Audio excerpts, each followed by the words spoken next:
اتارے جا رہے ہیں۔ آج کل کی ویڈیو ہے، 3 غیر مسلم لڑکوں نے مل کر کے کالج سے بچی کو بلایا اور اس کو مار کر کے اسکارپیو میں لے گیا، 3 دن ریپ کیا اور ریپ کرنے کے بعد اس کے جسم کو سریعام لے کر کے پھینک دیا۔ آئے دن یہ خبریں آ رہی ہیں۔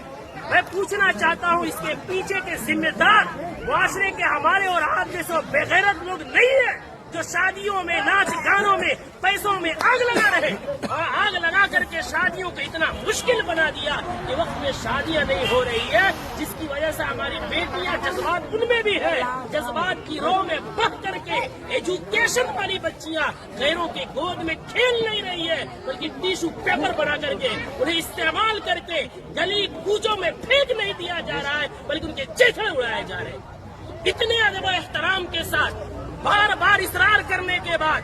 جھک کر کے، باپ کہہ کر کے، بھائی کہہ کر کے، ایمان کا حوالہ دے کر، اسلام کا حوالہ دے کر، پوری سوسائٹی کے عہد و پیمان کا حوالہ دے کر کے کہا گیا، لیکن پھر کیوں نہیں مانے؟ جرأت کی بات ہے، ہمت کی بات ہے۔ آخر وہ ہمت آئی کہاں سے کہ پورا معاشرہ بائیکاٹ کر رہا ہے، آپ ناچلا رہے ہیں، چوک پہ نچا رہے ہیں، پورا بستی اس گناہ سے بچنا چاہتا ہے۔ خدا کا خوف کھائیں ہم لوگ، کل قیامت میں کیا منہ دکھائیں گے؟ پورے گاؤں میں نچاتے ہوئے لے کر